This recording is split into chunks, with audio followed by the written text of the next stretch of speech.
Hello, welcome everybody to the Front Row Racing World Series Reserves here at round 18 in the USA on Formula 1 2016. Today we're looking forward to an exciting race in the land of the Cowboys, and with me I've got Dave Paling, otherwise known as Front Row Racing DP, and a new face on the world of commentary on Front Row Racing, Sveta Karatepe. Boys, how are we doing? I'm good. I'm really happy to be here and join you to come to the team. Are you a very warm welcome from the whole team from Front Row Racing. How are you looking forward to the race? Yeah, actually, if we talk about the track conditions and the general pattern of this circuit. I really hope to see an interesting race. I really hope to see a couple of fights to gain some positions. So I really anticipate an exciting race. All right. We'll see. We're all looking forward to that. So good stuff. So shall we have a look to who's driving tonight?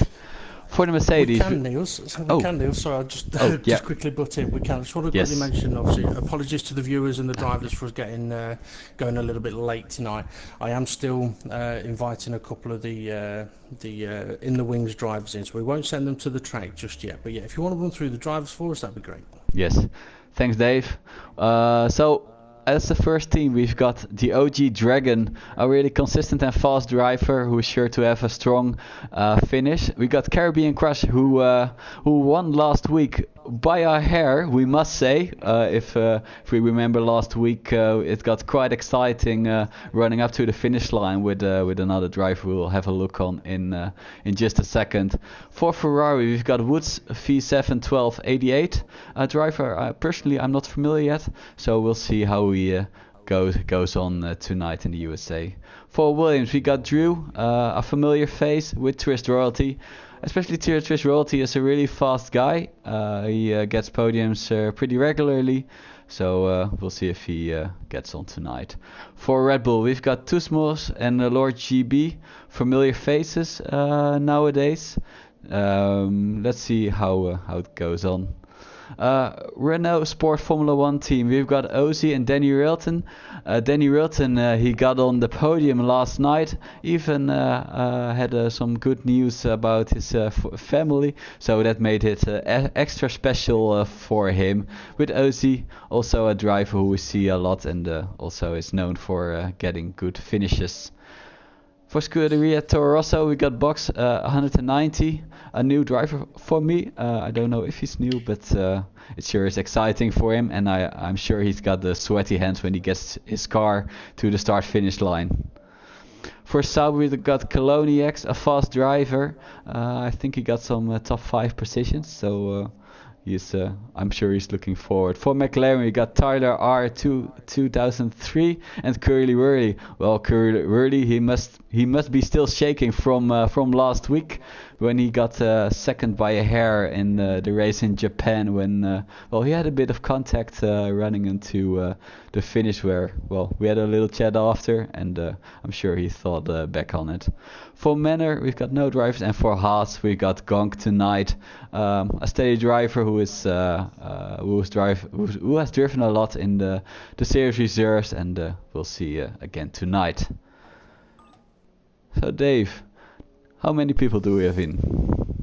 I can't see them on my screen at the moment because I'm just sending another round of invites. Something interesting though, I was talking to Curly Wurley last night, and one of the last things he said to me was, I've really got to beat Caribbean Crush tomorrow. So Curly Wurley knows that his target today is to beat Caribbean Crush.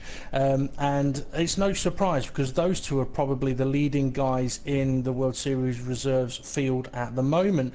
So yeah, keep an eye on those two in qualifying for certain. I'm just about done with sending out my secondary invite, so we'll go to the track with the drivers that we have got. It looks like we have just had one more join as well. Yeah, Ardington has managed to join us on the grid, but I am going to ready up so we can send the drivers over to the racetrack. And once again, apologies. folks, for getting going a little bit late tonight. Coming to get you was due to be with us, but something must have happened with him at the moment, because he's usually very talkative, but we can't get hold of him at the moment. So I hope everything's okay with coming to get you. But guys, a quick question to the both of you. America, it's a track that's really tough on tyres, and we saw last night a couple of people able to do one stops, a few people going for the two stops. Which way would you perhaps look at approaching this track regarding strategy? Well, go on, mate. Bleeding Sunrise, please. Well, for me, I must admit that I haven't driven USA yet this week. Some of you know that I'm not the best in tire strategy, or I must say tire wear. So I might go for two-stop for the safe approach. How about you, Sirtek? Yeah, the same stuff for me, buddy. Because this circuit is fairly modern circuit when it comes to F1 calendar.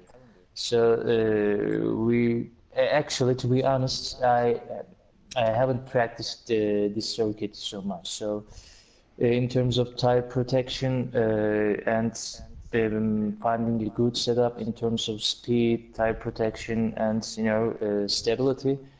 It was really hard for me to find good one, so most probably I'm gonna go for two stops too. Right, so we're going to the track as it stands, and well, let's see what the weather does. Yeah. Yeah, overcast. Yeah, at the moment for qualifying we're seeing a lot of clouds, but no rainy clouds. Yeah. And for the race, oh, it's nice and shiny here in Austin, Texas. Well, it has to be expected from Texas. I mean, it's kind of a desert in the summer sometimes. So yeah, no, not something spectacular, but well, it might have something to do with the wear at the race. It could. I mean, the race, yes, it's sunny, but looking at the skies in qualifying, it's looking a little bit grey up there. I'm not saying we're going to have any rain, but it's definitely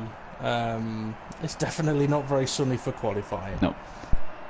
No, it might also have a bit of a different feel to the tires, so it's going to be a bit of an adjustment to going to the race. So we're heading over to the track, and a few guys are quick to install their setup on their cars. Their mechanics must have worked pretty quickly to get the cars preparated for the track. We've already got a collision with the Red Bull and the Williams. Might be a bit of lag, but it looked a bit dodgy. Yeah, it definitely looked like a bit of lag involved there. I wonder if that might be twist royalty in the Williams. You can often have problems with connectivity. I was just wondering, Bleeding Sunrise, if you could sort of explain to the viewers about what the WSR is in relation to, for example, the World Championship or the WCR or the World Series. Oh yes, gladly so. So the World Series is the place where new drivers try to have a really good drive, to have fights with people, to show themselves to all the drivers in front row racing, to let them see that they are good and that they can potentially go through to the World Series and compete at the highest level that we have in front row racing. So we have kind of two divisions which are a bit of a different cookie. We've got the series, which is assisted allowed racing. You can have any assist on that you would like, so it makes for some close racing, because you can make it you can make the car handle as the way you want it. And on the other hand, we've got the championship leg, which is no assist allowed. So you see a lot of slidey cars over there, and a bit tougher cars to handle. And well, the main goal from the reserves is to gain experience and maybe try to have a reserve race in the series when a chance arises that you can fill in for someone. And if you excel in the actual series, then you might have a permanent drive amongst the very best. Okay, let's see the first flying lap to his royalty. He's about to finish the first sector. I'm on board now. Thank you. So he's coming on to the really long straight. The Surtec, the track is a bit of you know, it's a track with different phases, and which setup wise it's pretty hard. How would you approach it? In my opinion, this track really favors side downforce because as you see the third, fourth, fifth, and sixth turns, those turns really force the car to slide around. So if you choose high downforce, you may cope with those turns. But when it comes to straights after turn 11 and after turn 20, with the start-finish line, pretty much balanced aerodynamic setup can be useful.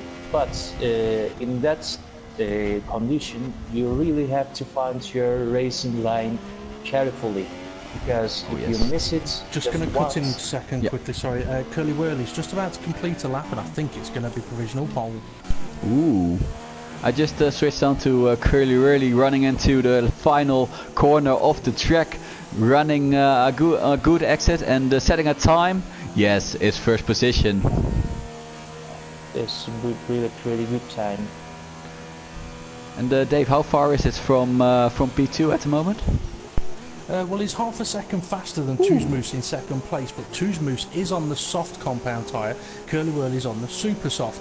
And interestingly, touching on what Surtak was talking about with the downforce there, Toosmoose is slower in sector 1 by 3 tenths, but he's faster in sector 2 by 2 tenths on the harder compound tyre. But he's lost a lot of time in sector 3. So it could be that he's gone for a lower downforce setup, but it's working for him on the super soft tyres at the moment. Someone to keep an eye out on though is Caribbean Crush, who is, let's see, he's on an out lap at the moment. I'll let you know when he's about to start a flying lap. Oh yes, I was just on board with Woods V7. He is going through the final sector of the lap, arguably the most difficult one. Well, for me, the first sector, I mean, it has a lot of corners, but it's kind of flowing. I think always the last sector is a bit of awkward with with corners and locking up wheels. For me, it's challenging, but he aborts his lap. I thought it was a pretty quick one, but he chooses to not finish it. Yeah, as we know, the previous season, from previous Formula 1 season, Lewis Hamilton got pole position with 134.999, I guess.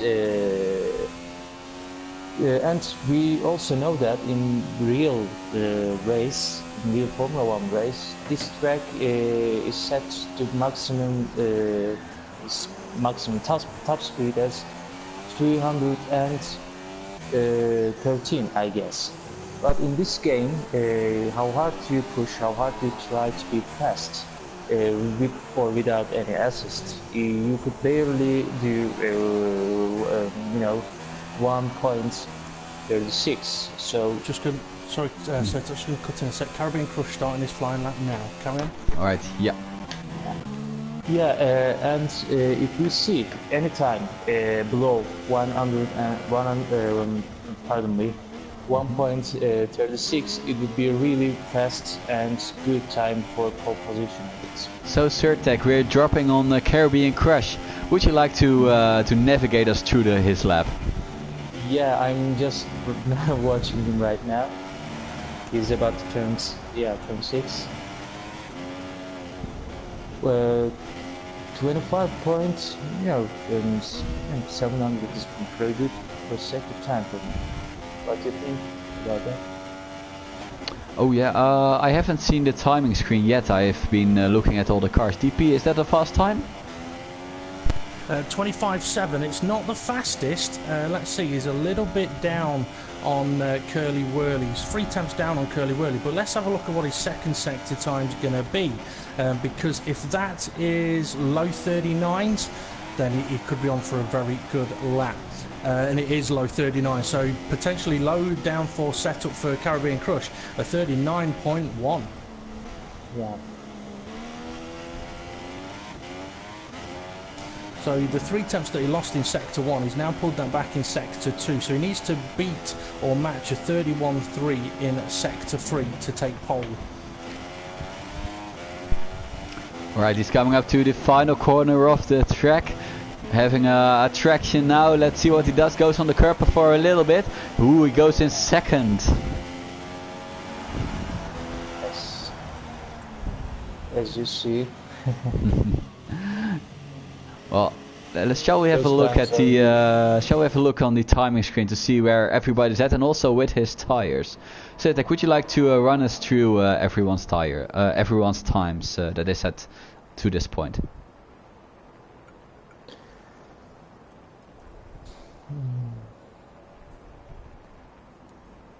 We're seeing 3 guys are on flying laps right now. Kellen Yax and Blanc. Let's see Kellen Yax, what he's doing right now. Right, I will switch to Coloniacs at the moment. Yeah, with super soft tires, I think those first and second sector tires are not so competitive. What do you think, Bleeding Sunrise about that? I don't. Oh well, it doesn't really matter because he abandoned his lap, unfortunately for him, so he couldn't improve on his time. Can you fill me out where anyone on the flying lap is? I can tell you, Woods V12 has just started a flying lap on the soft compound tyres, heading through turn 2 now into the tricky but vital curves that are supposed to replicate Maggots and Beckett's. Let's see what that sector 1, that's a good sector 1 time on the soft compound tyre, 25.993. I would guess that's still potentially a lowish downforce setup, so middle sector, anything sort of mid 39s might not be too shabby. Hard on the brakes into the hairpin and now on to the back straight. Should be looking at hitting over 200 mile an hour here as he opens up DRS. Now, one of the things, guys, obviously with a dry race they can use any tyres they want, but they've got to use one of the mandatory tyres. And if Woods V7 is going to qualify on the soft compound tyre, he'll be looking to go longer into the race. So 39.9 sector 2. I expected a little bit quicker perhaps on these tyres through there, but it's not too shabby.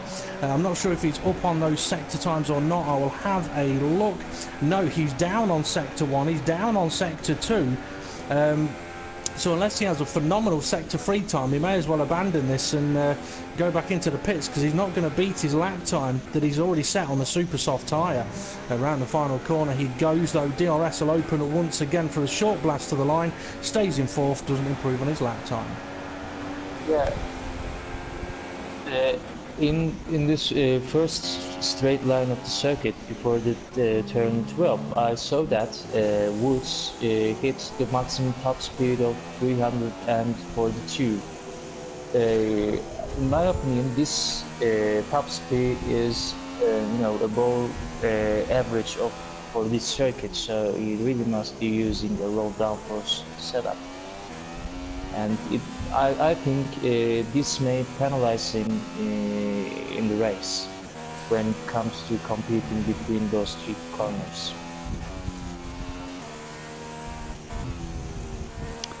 So Dave, I was just going to Curly Whirly as he set a new time. I think it was faster than his time before. It was. He did set a new purple sector 1, a 25.2. He improved his sector 2 time down to a 39.2, and sector 3 is a 31.2. So he has done a 35.7. He's now 8 tenths ahead of Caribbean Crush, who is heading out of the pits on a set of super soft tyres. So he's going to be going for another flying run. Out on track at the moment, we've got Twist Royalty, who's on an in-lap. Gonk, who's not far off starting a flying lap, so I don't know if you want to jump on board with I'm going. Gonk. Yes. Okay. So Gonk is going up to a flyer. I will lead you viewers through his lap going into the final 5 minutes of this qualifying session. And well, he's in 8th, so I imagine he wants to move himself a bit forward on the starting grid when we start our race. Alright, going to the bumpy stuff on the track, and well, let's see. Goes a bit wide on that corner, messes the next corner up, and he's a bit out of shape. I don't know if it exactly translates into a fast lap time, but we have to see. 26.5. It's decent, but not too well, I think. Maybe a bit of low downforce can help him on the straight. Well, if it's a 26.5 sector 1 time, then he's down on his previous best, and he is on the same tyre. So unless he's going to improve that sector 2 time massively, he needs to get what 39.6 to really be up on his lap. All right, let's see what he does. And goes to for me the most tricky section. Well, he got a 42nd 0.9. Yeah, I think he's on. I think he's on an in lap. Danny Railton's just on a 25.9 sector 1 time, coming into sector 2. Alright, I'm on Danny Railton right now. He did a 39.7 on his sector 2, running into the hardest left corner on the track. Doesn't lock up.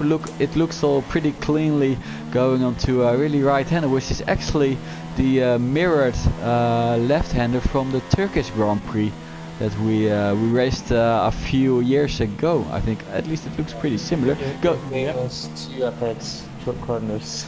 Oh, yeah, he might have invalidated his lap time. He also ghosted, and I think he's retiring his car actually.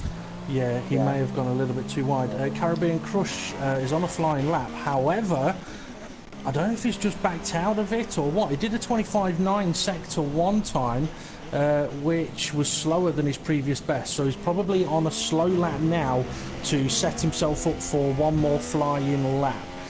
Out on track, let's see, Woods V12 has done a 25.9 on the soft compound tyre. He's heading through sector 2. Alright, let's see what he is doing. I'm on him now when he is flying through the long straight heading to sector 3. Anticipating what he does in sector 2. I'm anxious to know actually. 40.3, not too well. No. Well, if he manages to start on the soft tires in 4th position, that is a good starting point for the race. What do you think, Sturtek? Would you rather go for like 2nd on super soft or 4th on the soft? Yeah, in general, you know, for other tracks, other circuits, most probably I'm gonna favor starting with softs in front of the grid, but as I drive here, as I see tire wear and the general handling and you know, stability of the car, I guess starting with super softs is vital here, because the very first laps of this circuit, let's say lap until lap 7, if you are able to you know, go faster and you know, gain some time behind other drivers, it may be a really good advantage for you for your first stop. So I guess starting with super softs is better for this track. Right. Okay, I've got some information for you guys. Curly Whirly's out on track. He should have just enough time to get to the line. It's going to be tight though to start another flying lap. Caribbean Crush did go for another flying lap, however he abandoned it in sector 1, so his qualifying session not quite over yet. He can still get one more lap in, but there's a lot of cars out there on track at the moment. Twist Royalty, he's about to start he's setting himself up for a flying lap. Tyler's just started a flying lap, so I don't know if you want to jump on board with him for a moment. Coloniac's on a flying lap as well. Gonk. There's a lot of cars out there at the moment. The grid order could change. I was just following Lord GB is going over the line now, but he doesn't improve his position unfortunately. Let's see who can we start on the lap. The Caribbean Crush has just started his lap. Let's see. Let's have a look at him. I reckon. 'Cause Yes. he's got a chance of taking pole position. Oh yes, I'm on him with now. He's currently in. Oh, I'm out of his car. I'm back with Caribbean Crush. He is well. He's looking quite feisty on sector 1 with well, ramming his car through the sector. It looks really clean and aggressive. Well, he kind of needs to. He wants and he must improve his time. Well, by 8/10 to catch Curly Wurly. And in fact, Curly Wurly is right on his tail to attack if he manages to improve his time. Got a bit of traffic who gets out of his way just in time to not hamper his run off the corner onto the long straight. Well, Caribbean Crush's sector 1 times at 25.5, not quite quick enough. But Curly Wurly's just set at 24.6, but I am seeing a lot of lag on his car, so I think that could be a problem. Caribbean Crush sector 2 time 39.3. That's alright. That's pretty damn good. I think he may still be slightly behind Curly Wurly, but it could all come down to he abandoned his lap. Yeah. Ooh. That could be a tyre wear thing. He's done quite a few laps on those tyres now. Twist Royalty, he's about to cross the line, stay 6th. Alright, Curly Wurly must have a big smile on his face because he's looking at Caribbean Crush at his gearbox on the final corner. And well, I don't know if he improves his time, but he's certainly going in first over the line. So the only car I can join, oh, it's switching myself from every car who is still running or ghosting around the track. Yeah, and it's a little frustrating when it does that. So if anyone's got epilepsy, close your eyes now, folks, because this can get a little bit trippy when it's like this. But an interesting qualifying session there. I mentioned that Curly Wurly said that he feels he needs to beat Caribbean Crush here, and he's in a very good position to do it. We'll be able to sort of confirm the tyres the top 10 will be using when we get to see the qualifying order, and myself and Sertak can have a look at what tyres those outside the top 10 are going to use. I think Box, the new guy, I've not seen much about him. He actually didn't set a lap time until the very end, so I wasn't able to see exactly how he got on, but it did look like sector 1 was a bit tricky for him. But as long as he's ahead of the broadcast team, then we're all good. So while the game is acting a bit weird, shall we do a question of the day for our lovely viewers? Yeah, go on then. Alright, so quite of an interesting one, I think. So in the USA, Christmas is, well, in most of the world actually, Christmas is quite an important holiday, but actually Christmas was illegal in the United States until some time in history, as it was referred to an ancient pagan holiday. Now I will continue that.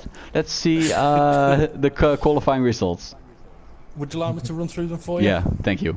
Okay, Curly Wurly takes pole position on a set of Super Softs. Caribbean Crush in second place, also Super Softs. Then we've got Tuzmoose, got himself up into third on the soft compound tyre, followed by Coloniex. I think that's his best qualifying position of the season. Then we've got Woods in fifth, Twist Royalty sixth, Tyler seventh, Gonk eighth, the OG Dragon in ninth, Danny Railton 10th, Yuzi in 11th, Lord JB 12th, Drew 13th, Ardington 14th, and Box in 15th. So 15 drivers taking the start of the race, and in a few moments time during the formation lap, Bleeding Sunrise will need to leave the lobby and he'll rejoin us so that he can catch the start of the race. So while you're kind of doing that, Bleeding Sunrise, do you want to go through your question of the day again? Oh yes, I'll if you don't mind, I will first leave the game and make sure I'm joining first, and then I will continue question of the day.